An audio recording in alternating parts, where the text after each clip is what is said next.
Do that.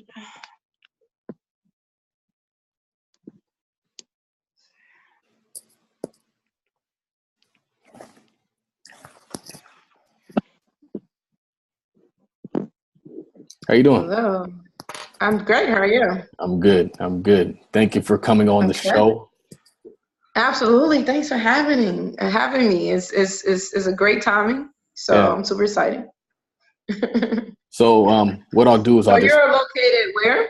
I'm in Orange County, California. Okay. So it's like near Newport Beach area.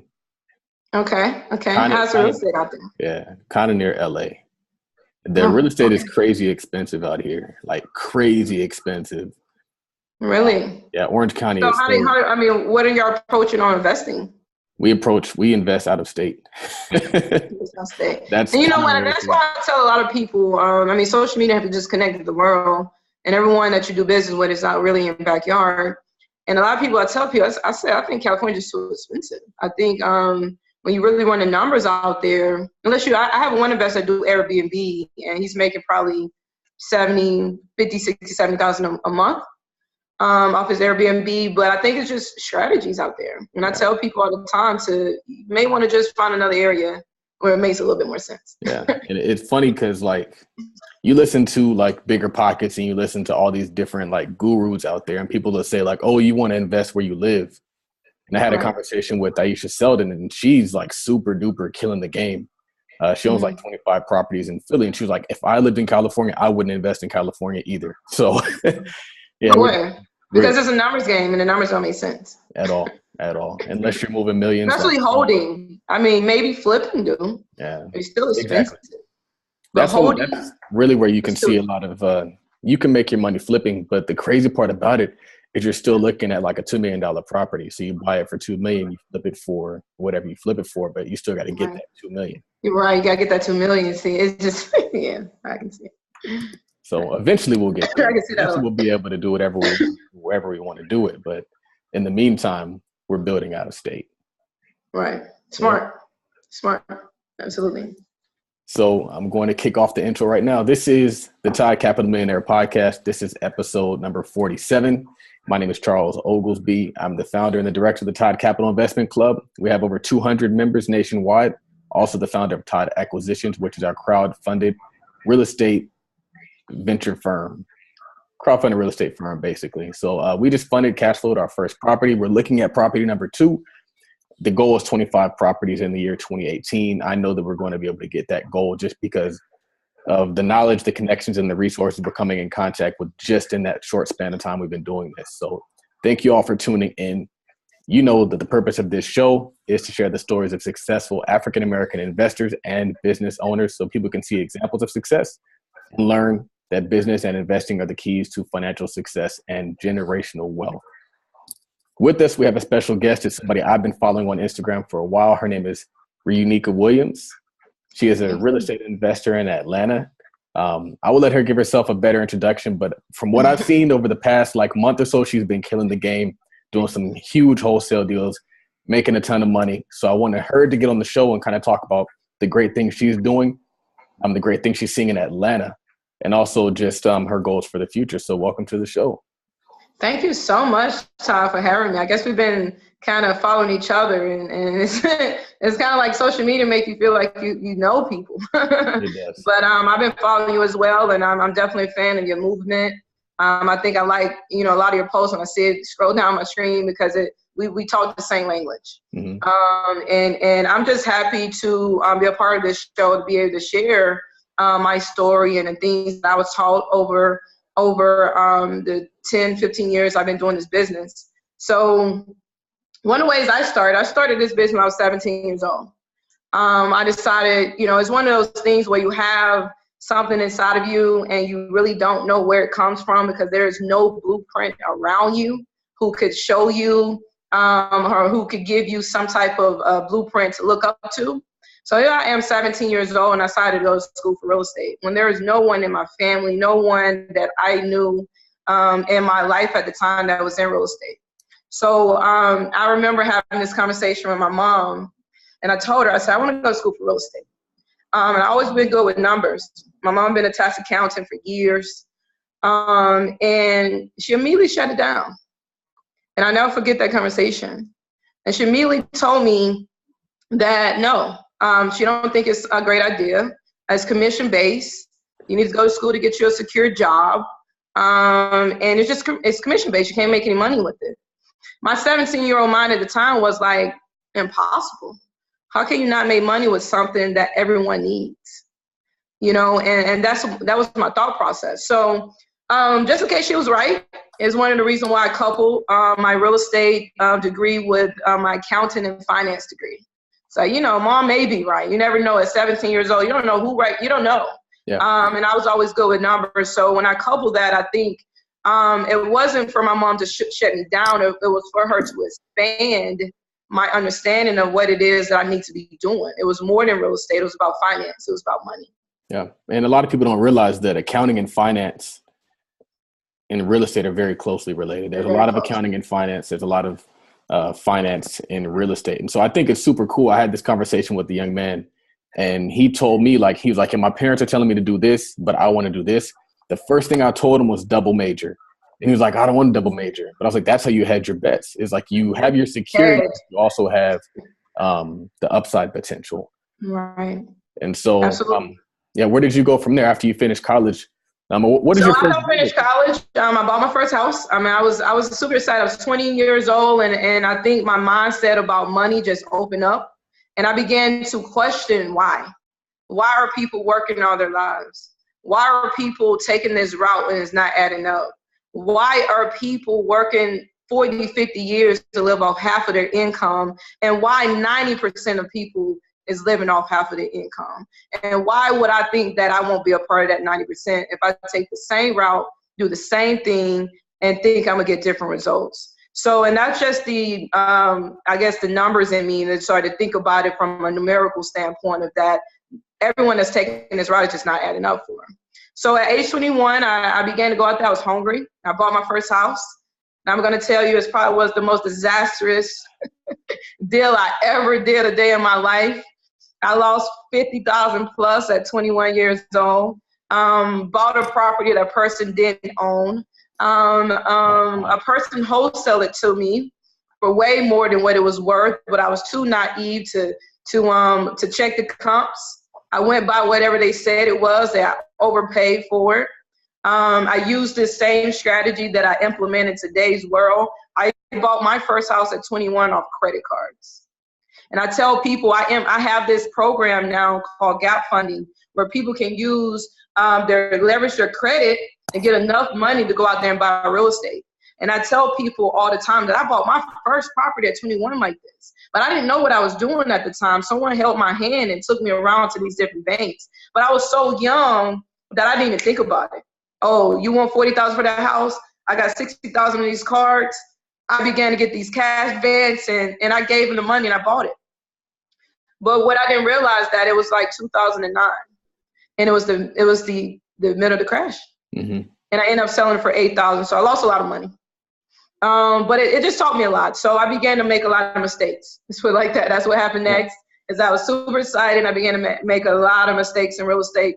But I'll be honest with you, those mistakes is inevitable. Like I needed to make those mistakes. Absolutely. I had to make those mistakes. And I'm gonna tell anyone that's listening to this podcast, it's no way around those mistakes. But you can curve your learning curve with the right mentor.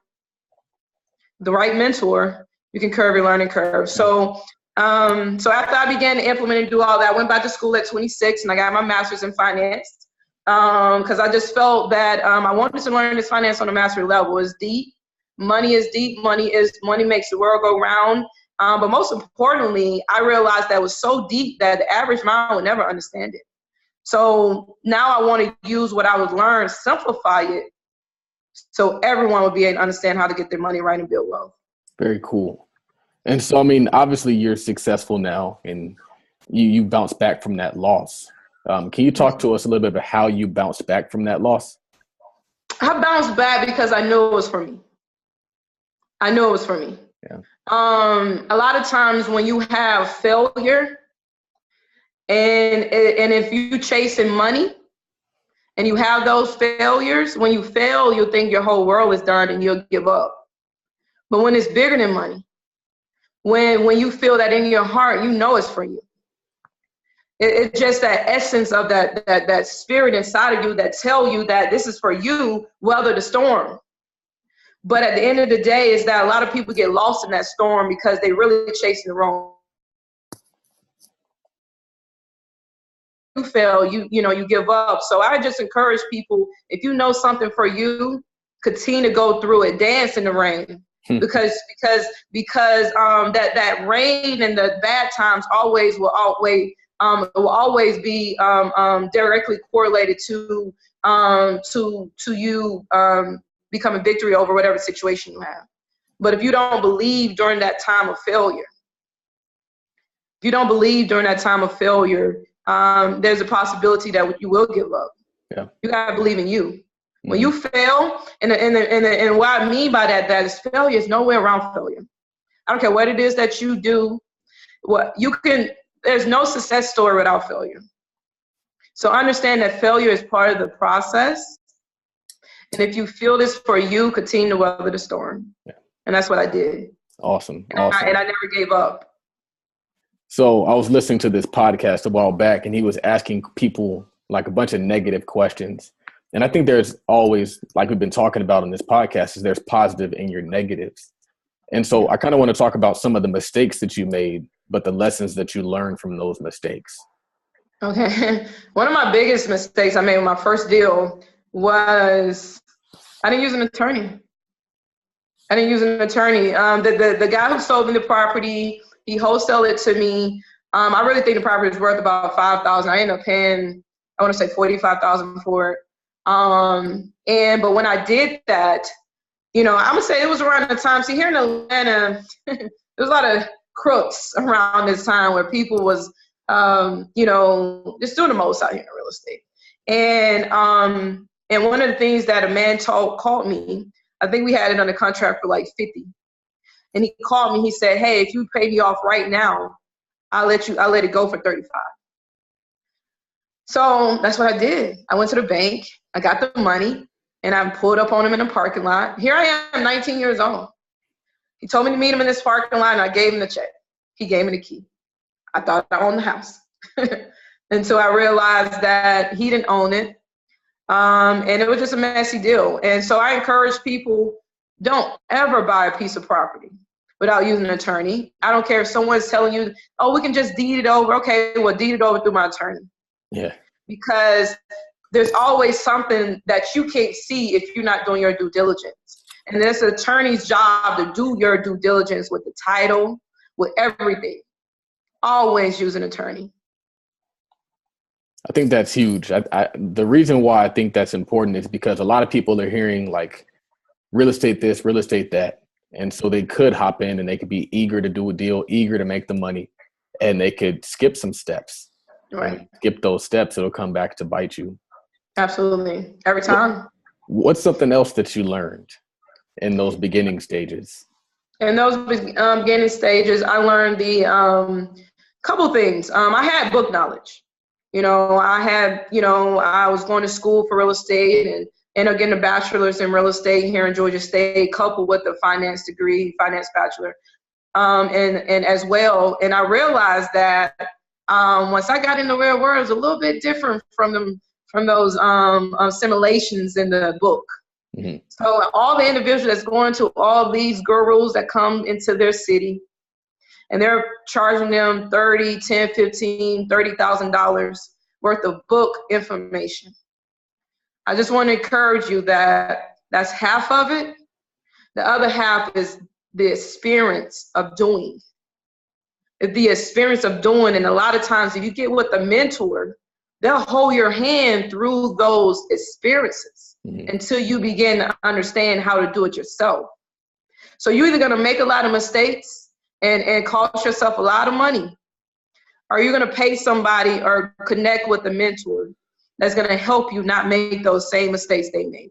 Yeah. And honestly, my business didn't begin to take off.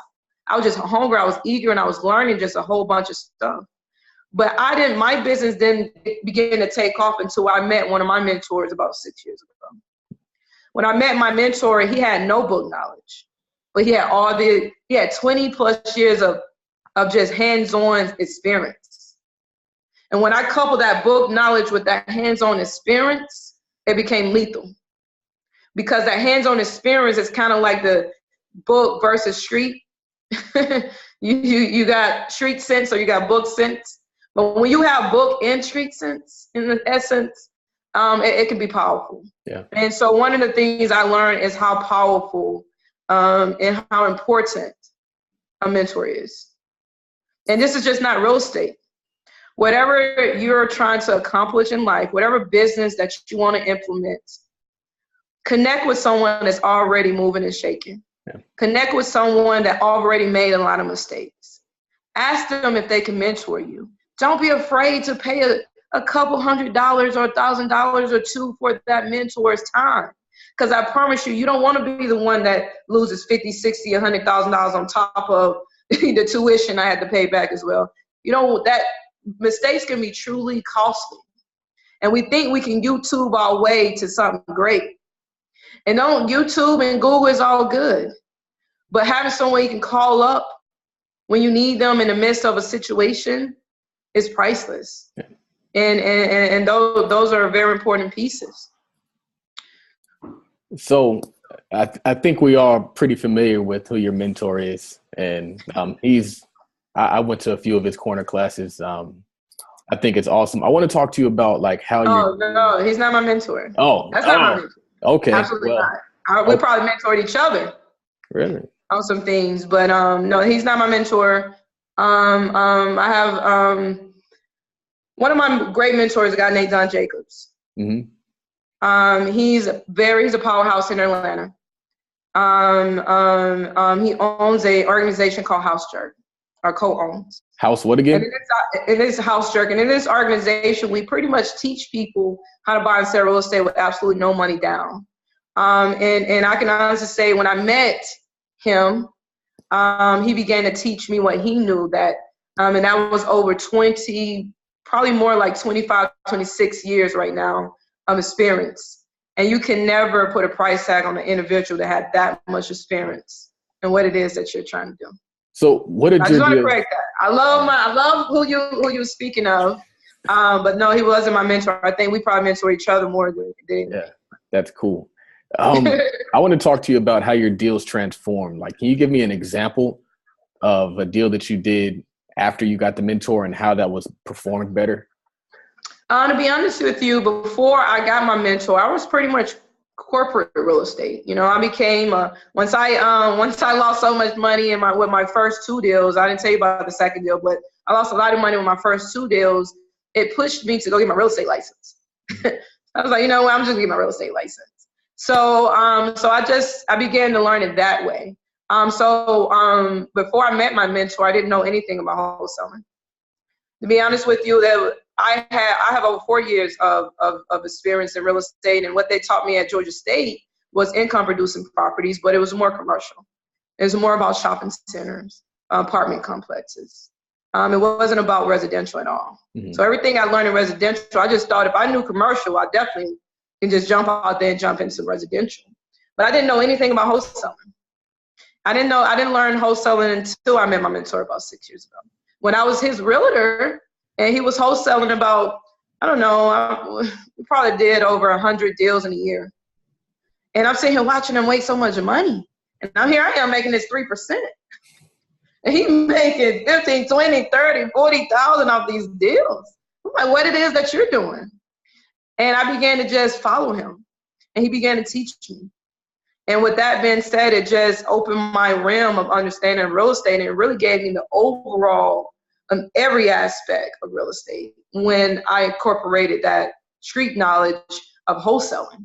Wholesaling is something that is not implemented in school. It's one of those things that you have to get through a podcast or go to these gurus who come into the city and teach you these things. These things are not taught in school. Mm-hmm. So that's how things change, is the fact that I became an investor, a real investor, when I met my mentor. Because what I began to do when I lost my first deals, I was just testing the waters, but I didn't really have anyone to walk me through really flipping properties. So that's really what I learned. I learned when I met my mentors, that I really began to understand every aspect of real estate. Yeah. And so for people who don't know what wholesaling is, can you tell us like the definition of wholesaling and how that process works? Wholesaling is basically AKA brokering a deal. It's I'm gonna simplify it in a term where I don't care, it's not even about houses. It's the same thing that everyone does. And it's the same thing that many businesses do today. A lot of businesses are middlemanning things. And I don't know if you ever seen the post that pops up now where they're saying that it's a new wave in business, where these businesses own something, but they don't own it. Where Uber is the number one taxi company that don't own cars. Where Bitcoin now is becoming a bank with absolutely no money. Where Airbnb and all of that is one of the largest accommodations, but own no homes. At the end of the day, all these people are doing is brokering deals. All they're doing is connecting the buyer and the seller together. So wholesaling is you connecting the buyer and the seller to a product, and you make money in between. So when we talk about real estate, it's pretty much you're going out there finding a property. When you find this property, you finding a seller. That someone has to own the property. And when you find the seller most likely wants to sell. Say, for instance, the seller wants to sell. So that means that all you have to do is go find a buyer who want to buy. And when you find a buyer who want to buy, you make money in between. So let's talk numbers. Let's say, for instance, I find a seller that wants to sell a property for $40,000. They have this 3-bedroom, 2-bath, 4-sided brick for $40,000. I have an investor that say that if I find any 3-bedroom, 2-bath, 4-sided brick, he will pay up to $60,000. That lets me know his numbers already. So that means that when I find this for $40,000, and if I know my end buyer gonna sell it, that my end buyer willing to pay $60,000, that means I just made a $20,000 spread. I just wholesaled a house, and take the house out of it. People are doing this right now via social media, where they're doing these drop ships of products, where they don't own the product, but if you buy it, they'll send it to you. So it's all it is brokering a deal, bringing a buyer and a seller together. So can you talk to us about what your best and most memorable wholesale deal looked like? Talk numbers? Yeah, talking numbers. I personally don't like talking about my personal deals. Every now and then I do post them. Okay. One of the ones that I just did like a week ago, I picked it up for $32,000. I had this on my, I don't really like posting because I don't want people to think money, but I do sometimes post them via my story. So you have to catch it. If you miss it 24 hours, you miss it. And that's fine. But recently I just had a deal where we picked it up for $32,000. And it was in a hot neighborhood. I knew that it was really worth $100,000. But I put it out there for $79,000, and I ended up getting I put it out there for $69,000 and ended up getting $72,000 for it. Because it was actually priced lower than what other properties was priced in the area. Mm-hmm. But since I had such a big spread in there, I was able to sell it at a price where it becomes a no-brainer to my end buyers. So that's one of my deals I just did last week. And that was a 10-day deal. I closed it in 10 days, picked it up for $32,000, put it out there to my buyers. I didn't market it all over the place. Sometimes when you've been doing this for a long time, you're going to get this buyers list. And if we have time, I'll talk to you about reverse wholesaling. But this buyers list. And I put it out there to my buyers, and then people immediately came back with numbers and wanted to purchase it. So within 10 days, I made a good amount of money. Y'all do the numbers. And it was only $100 out of pocket. So I paid it up for $32,000, sold it for $72,000, and I only had $100 out of pocket, which was the earnest money that I gave to the seller. Nice. And so how are you finding deals that you can get for that big of a discount? Those deals come directly from the seller, come directly from the homeowner. When I'm very great at wholesaling other wholesaler deals. Like I was wholesaling another wholesaler deal all day. Mm-hmm. But you're going to find your biggest spread when you find your own property. Why? Because you're going to get directly from a homeowner that technically may not know the value of their property. And it's not for you to tell them the value of their property. I want to give you what you want for it. If you want to give me $20,000 and your property really worth $100,000, guess what? I'm going to give you that $20,000. You're going to be happy. I got a house. I'm happy. You happy because you got the number that you want. So it's up to the homeowner to know their own value. Yeah.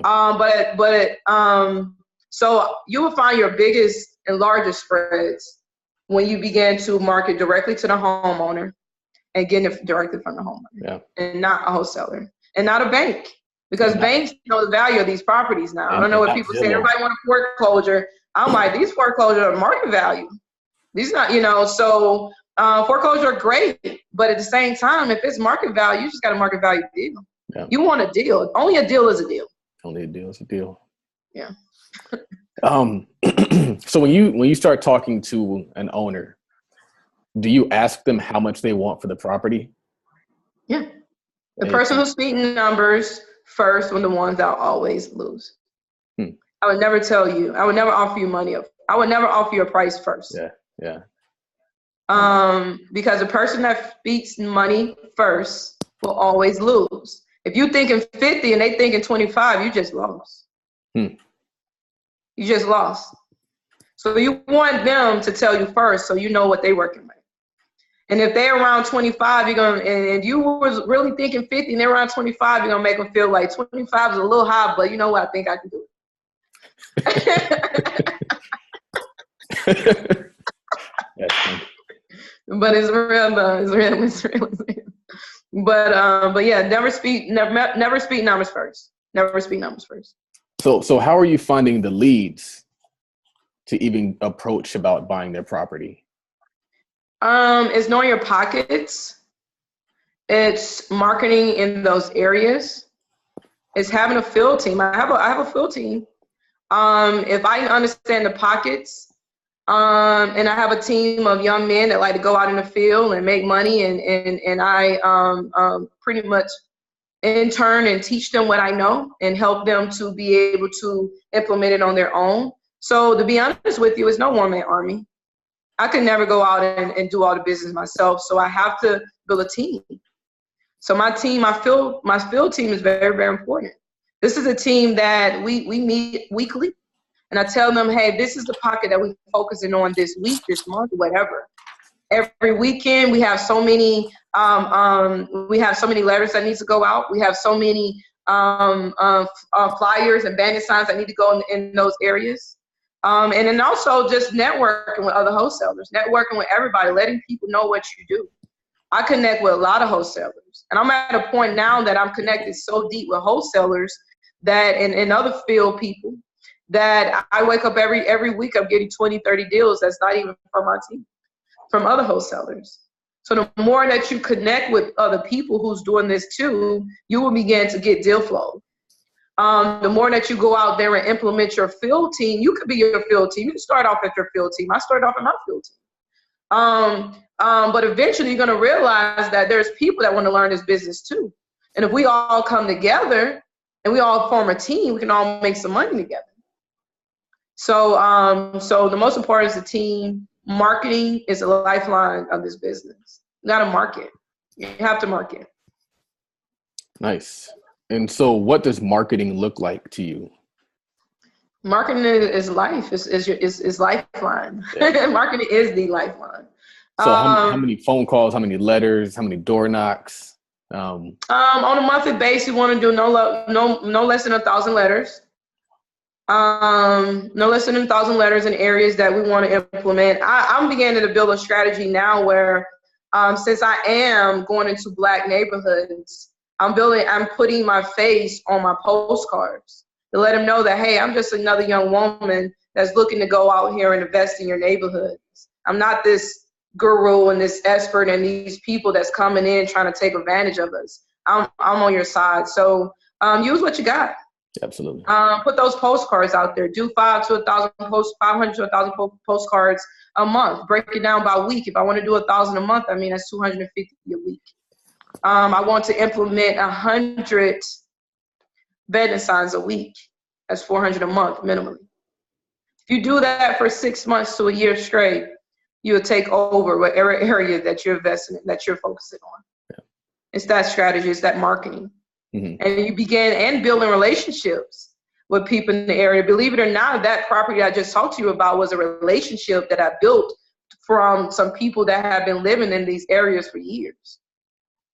So don't be afraid to go out into these communities and build a relationship with the people in these communities, because these are the people that are the fabric of these communities.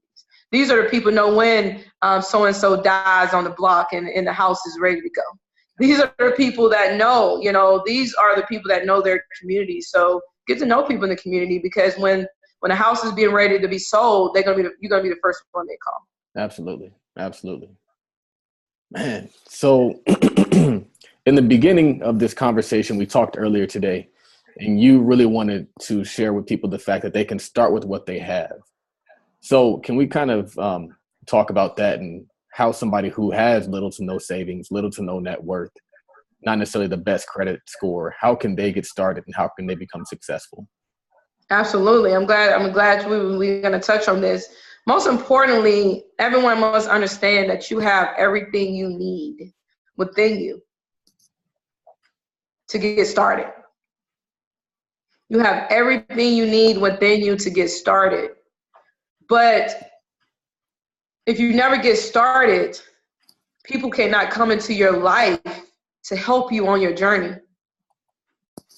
There's divine appointments on everyone's journey that is to help them finish and continue to implement whatever vision that they have within them that they're trying to accomplish.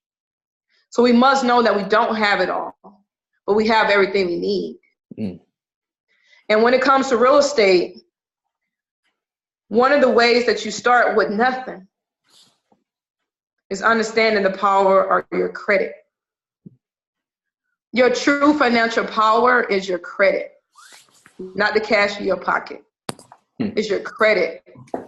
Your financial power is your credit. So understand that you can have $0 in your pocket with an 800 credit score. You can go get money from any bank. I had a man at 21 years old right in front of the house that I bought. I'll never forget. I bought this house and began to talk to some of the neighbors that was outside. And this man was he was something. I wasn't Eastern Star, but whatever. He was just a man with so much knowledge. And he told me, and I'll never forget it. He said, with good credit, you don't have money problems. And I'll never forget that. With good credit, you don't have money problems. So I'm here to tell you that in a matter of 2 to 3 months, anyone's credit can be turned around. So understand that your true financial power lies within your credit, because your credit is going to give you the resources, which is the money you need to invest in your real estate project or your business. Your credit. If you think you're going to save your way to being able to start that business or to be able to invest in that real estate, you may get there one day. But I promise you, it's going to take you a long time to save the money that you really need to go out here and make mistakes in your business and real estate, because mistakes will be made. Me personally, I'd rather take risk with someone else's money than to take risks with the money with my own hard-earned money. So we got to understand the power behind using other people's money. But the only way you're going to use someone else's money if you got good credit. So right now, the focus, in order for you to take your business to the next level, for you to start with limited resources, if you don't have $1 in your pocket, focus on your credit. Do it. If it takes you a year to get your credit right, I promise you it's going to be the best investment of your life, because you're getting your credit right now. We're implementing we call it here at Reunekiea Financials, by the way. I am the CEO and CFO of a company called Reunekiea Financials. But here at Reunekiea Financials, we help individuals be able to receive up to $150,000 if you have at least a 680, 690 credit score and unsecured funding. With this unsecured funding, you're able to take this funding and invest it in a real estate project, use it as the down payment to a hard money loan, which allow you to be able to do it at 100% financing. If you understand, if you finance the down payment and the closing costs and the points and the monthly payments, and then the hard money lender give you money to purchase and buy and rehab them, that means that you just purchased that property at 100% finance. That means that you didn't need $1 out your pocket. If you understand the power of what your credit brings you. And then I further take it to a point, if you got 150,000 and you only need 40,000, you have 100,000. And you only need $40,000 to implement or to take down that hard money loan or purchase that property. That means it leaves you with 60,000 left. That means that 60,000 becomes my cushion. It becomes the money that's going to make those monthly payments so I flip out my deal. So now all I got to do is manage the debt, flip out the deal, and take the upside and the profits, stack it and just continue to stack, continue to use 100% of their money. And one thing that my finance degree taught me is the fact that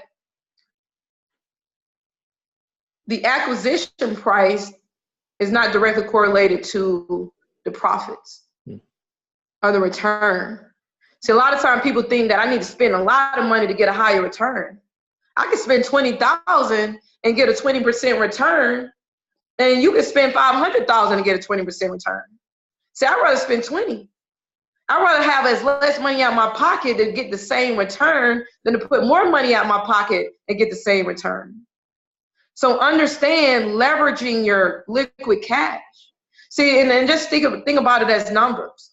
See, a person with $100,000 would say, I'm gonna go purchase this property and use the $100,000 cash in my pocket. But you use that $100,000 cash in your pocket to make $50,000. Yeah. Awesome. But guess what I'm gonna use? I'm gonna use $0 out of my pocket and still make that $50,000. It's just strategies. Yeah, I think that's huge. The office that I work in, that's all we do. The owner has he's worth millions, but he never uses his own money. Never. It's like he can pay for it in cash if he wants to. He's still going to use the bank money. Absolutely. One of my high net worth clients, I have helped one of my clients build their portfolio here in Atlanta with over 600 doors. Sold apartment complexes, moved 5 to 10 deals to him a month. And honestly, I sit here and watch him. This man is a multi-millionaire. He will stop a closing for $30. What is that? What is that $30 on the HUD? He will totally to the point where I'm like, I'll just pay for it. But what it taught me was, don't even worry about it, I got it. But what it taught me was that that's how keen they are to their bottom line. Yeah. Is that they don't want to use any of their money, and they are down to the T on every dollar. And people that is not in tune with their money, they're going to think, oh, it's just $1. Oh, it's just 30. But guess what? Over time, not just $1, that just $30 adds up. Yep. So, yeah. Yep. Cool. So can you talk a little bit about gap funding and what you're doing with your company? Yes, gap funding is an unsecured program. It's a program that pretty much helps an individual to leverage their credit score and their credit in order to receive up to $150,000 of unsecured credit. If you have, this is for starter companies, if you have your finances in order, where you haven't filed your taxes, you do have a business bank account and all of those, you can get up to $250,000 plus. But there's a lot of individuals that don't have those things together, and they need a way to understand what it is I can do if I don't have all my ducks in a row. So this gap funding is for that individual that absolutely just started a company yesterday, and they have no money and they need some. It's for that individual. It's also gap funding is non-financial required to qualify. No income verification, no bank statements, no tax returns, no collateral assets needed to receive up to $150,000. It also comes at 0% interest for the first 15 to 18 months, sometimes up to 24. Oh, wow. So with that 0% interest, what we do at Fortune Key Financials, we help our clients during the funding stage. When we get them this funding that they need, during that funding stage, we put together a fast track 18-month investment plan. Because the time that we want to take true advantage of with this gap fund is that 0% interest. That's just like having money in your pocket, and you use it as a down payment to a hard money loan. So the first 18 months, our focus is how many deals can you flip in this 18-month period? How many? We also a hard money lender. We also have this loan, this hard money loan where is 100% financing. Well, they'll roll in the down payment, they'll roll in the closing costs, they'll roll in financing. So if you have $100,000 of unsecured credit and they roll everything in, how many deals can you do? You can almost do 2 deals at a time. Yeah. You can almost flip 10 deals in an 18-month period. Yeah. The key is receive the money that you're receiving, or the funding, the gap funding, use it to build wealth. And then after the 18 months to 24 months, the gap funding becomes emergency line. Because if you did it right, you should have 6-figure lump sum in your pocket from the profits of flipping that many deals. And then you also still have the $100,000 line of credit over here. So would that mean that now you just put yourself in a stronger financial position and really go out there and build wealth, really go out there and start buying and holding and building your buy and hold portfolio. Buy and hold is the power. So we can flip all day. Flipping is no different from someone chasing a sale. Flipping is no different from someone chasing a sale. So at the end of the day, it has to come to a time that every flipper has to begin to hold. Because what I do is teach my clients is that we got to get to a point of residual income. And the way that we get to that point, I want to know how much money it is for you to retire. What money that you need on a monthly basis to retire? Is it 10,000? Is it 15? I know you're in California, y'all. It's a little bit higher over there, but here in Georgia, $10,000, $15,000, $20,000 a month faithfully for the rest of your life. You can do whatever it is you want to do. You can drive whatever car you want to drive. You can pull up whatever house you want to pull up to. You can take as many trips that year you want to take. $20,000 a month. Yeah, I think it's so funny because that's 20 houses. That's 25 houses, which is very doable. A lot of people, what they do is they're focused on that retirement number instead of focusing on producing cash flow. Ooh, so it's like if you can get exactly. your passive income to be better than your living expenses and you're effectively retired, you can get there a lot faster than you can get there saving 10% of your paycheck for 50 years. Exactly, which is what they have implemented, we can all come to a conclusion that strategy is not working out for us. Yeah. And if we can come to that conclusion, we also need to come to a conclusion that we need new strategies. We need new financial principles. Yeah. We need new things that's going to push us forward and not hold us back. Yeah. Those strategies, thinking of, put your money in this 401k, and a whole nother time, we're going to talk about that 401k, but I got to let people know 401k does not add up at the end of the day. It don't add up. It will never add up. Well, why not? Let's talk about it. Why not? Okay, I'm going to give you the short version of why your 401k would never add up. 401ks don't add up because majority of people that opt into their 401k do not take it from default era, a default place. And most importantly, that the average return on people 401k that is not actively trading and actively moving things every year, like at the end of every year, you see how good your 401k did. If you need to move into a larger cap or smaller cap or a more riskier cap, you need to be able to do that every month, every year to determine if your 401k is growing. Most people would never understand how to implement that into their 401k. So they just leave it. And when you leave it on this default setting. That default setting on average is giving you a return of 5 to 6%. So to them, they telling you that, hey, at least it's growing. At least you're getting 6%. And you be saying, oh, okay, it is 6%. That's good. But what you fail to realize and what they fail to tell you is that inflation is 3%. So if I subtract inflation from that 5 to 6%, my money moving at 2 to 3%. And what they also didn't tell you is that there's maintenance fees and things that are associated with that. That's a whole nother percent. No, now you're down to 1 to 2%. Are you the last person here? I am. Oh, wow. You're the last person here? Yeah. Dang. I'm going to wrap this up right now. Okay. All right. Oh, wow. I just got cut short.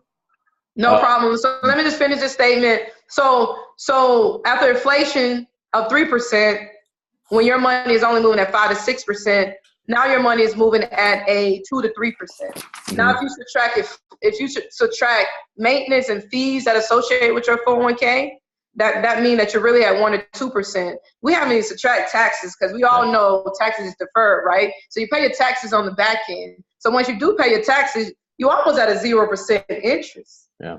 So really, it's just a bank account. You bet your whole so life. So it's not adding up. So this is one of the reasons why when mom and dad and grandma and granddad retire, they didn't have enough money because it's not going to add up. It will not add up. This has been episode 47. We're going to have to make this a 2-part episode. This is a lot of fire content. I have a lot more questions to ask you. Let people know where they can find you really quick. Yes, you can follow me. I'm very heavy on Instagram at Reunekiea, Reuneek. From there, just DM me and I'll get you a part of anything else that I got going on. But just follow me via Instagram, Reuneek.